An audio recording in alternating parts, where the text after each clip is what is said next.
In the deeps of time, before the sun and moon adorned the skies of Arda, the Balrogs were born from the malevolent will of Morgoth, the first Dark Lord. These were no mere creatures but Maiar, spirits of fire and shadow, corrupted by Morgoth's insatiable lust for power.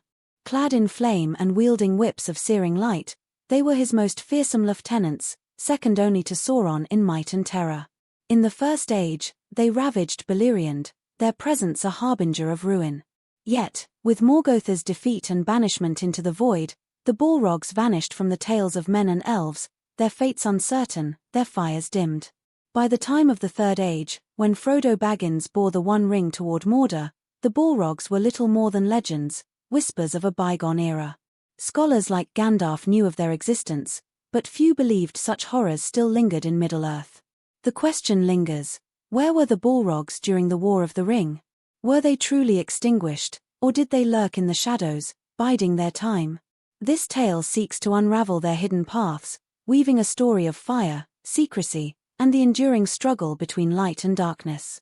In the heart of Moria, beneath the towering peaks of the Misty Mountains, a lone Balrog stirred. Known to the dwarfs as Durin's Bane, it was one of the last of its kind, a relic of Morgoth's ancient host. For centuries, it had slumbered in the deepest chasms, its fire dulled by the weight of ages. The dwarfs of Khazad-dûm, in their greed for mithril, had delved too deep, rousing the beast from its torpor. It slew King Durin VI and drove the dwarfs from their ancestral halls, claiming Moria as its domain. Yet, Durin's Bane was not alone in its solitude. Far to the north, in the desolate wastes of Foradwaith, another Balrog lingered, its name lost to history. This creature, called Varnak in the tongues of ancient men, had fled the War of Wrath, seeking refuge in the frozen caverns beneath the ice bay of Foreshell. There, it nursed its wounds, its fire barely a flicker, sustained by the faint malice that still pulsed from Sauron's growing power. A third Balrog, named Thalrog, hid in the uncharted depths of the Oricani, the Red Mountains in the far east, where it whispered corruption to the tribes of men who dwelt there, sowing discord among the Easterlings. These three were the last of Morgoth's fire demons, scattered and diminished, their once mighty spirits bound to the shadows. They did not march to Sauron's call, for their allegiance was to Morgoth alone, and Sauron, though mighty, was but a servant in their eyes. Yet, the One Ring's awakening stirred them, its power a distant echo of their master's will. Each Balrog, in its own way, sensed the shifting tides of fate, and their actions, though hidden, would shape the course of the War of the Ring. In the year 3019 of the Third Age, the Fellowship of the Ring entered the mines of Moria, unaware of the terror that awaited. Gandalf, the Grey Pilgrim, suspected the truth, for he had studied the ancient lore and knew of Durin's Bane.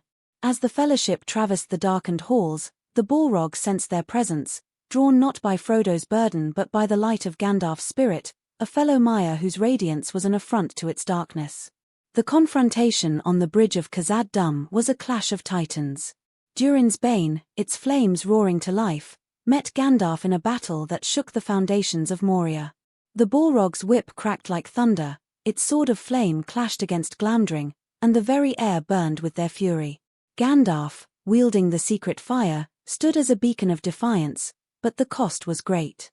Both fell into the abyss, their struggle continuing in the depths, until Gandalf slew the Balrog on the peak of Ziraxigil, only to succumb to his wounds.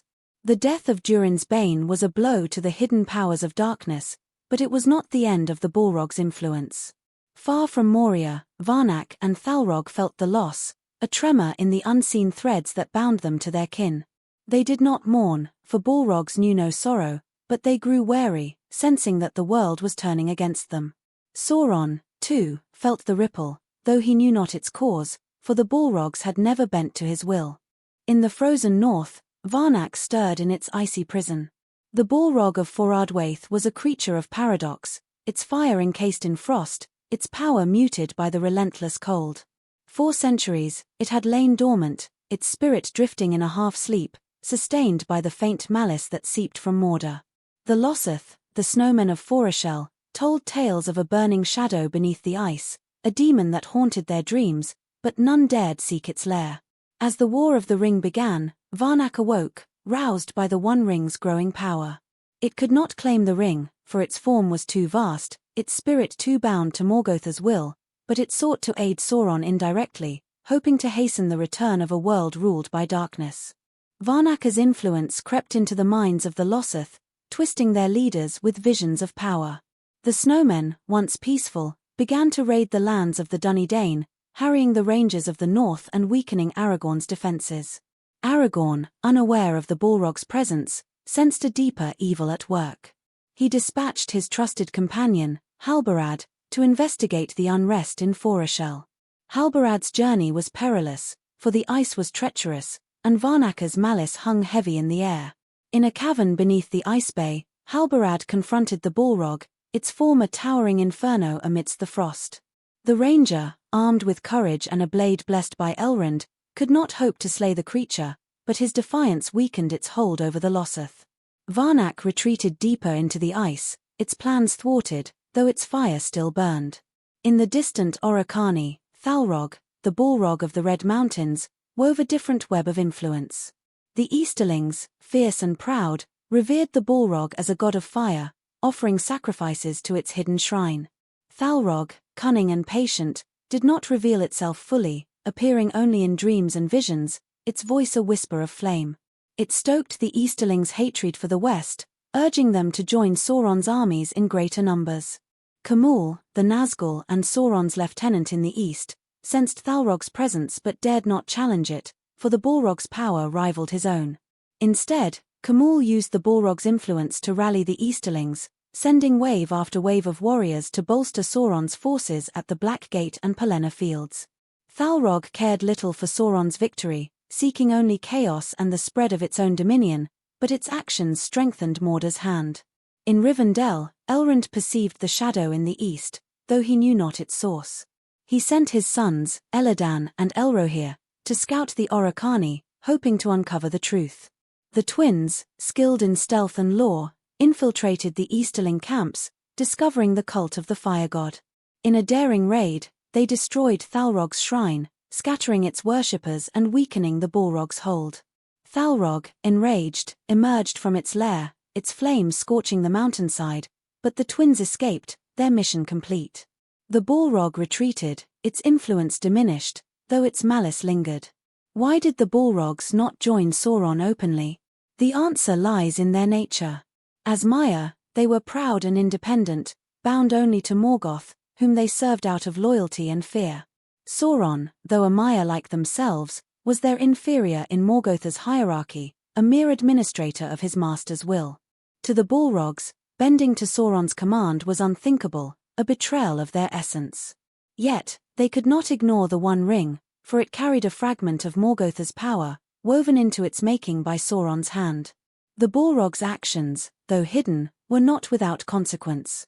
Varnaka's manipulation of the Loseth diverted the Rangers' attention, delaying their aid to Gondor. Thalrog's influence swelled Sauron's armies, overwhelming the defenses of Minas Tirith until the Rohirrim arrived. Durin's Bane, though slain, cost the Fellowship dearly, for Gandalf's fall left them leaderless until his return as the White. Each Balrog, in its own way, tipped the scales of war, their fires burning just beyond the sight of men and elves. As the One Ring neared Mount Doom, the Balrogs felt its power wane. Varnak, in the frozen north, sank back into its icy slumber, its fire too weak to sustain its malice. Thalrog, in the Orocani, retreated to the deepest caverns, its worshippers scattered, its influence broken. With the ring's destruction, Sauron's fall sent a shockwave through the unseen world, and the Balrogs, already diminished, felt their spirits unravel. They did not perish, for Maiar cannot truly die, but their power faded, their forms bound to the shadows, unable to rise again. In the aftermath, the tales of the Balrogs were forgotten, their names lost to history. The Loseth spoke no more of the burning shadow, and the Easterlings abandoned their fire god. Moria, cleansed of Durin's Bane, was reclaimed by the dwarfs in the Fourth Age, its halls echoing with new life. Yet, in the deep places of the world, a faint ember lingered, a reminder that evil, though defeated, never truly vanishes.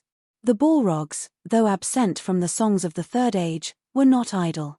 Their hidden actions shaped the War of the Ring, their malice a shadow cast across Middle-earth. They were not Sauron's servants, nor his allies, but their presence ensured that the struggle for freedom was all the harder. In their defeat, the world was spared their terror, but the memory of their fire endures, a warning of the darkness that once was and may yet be.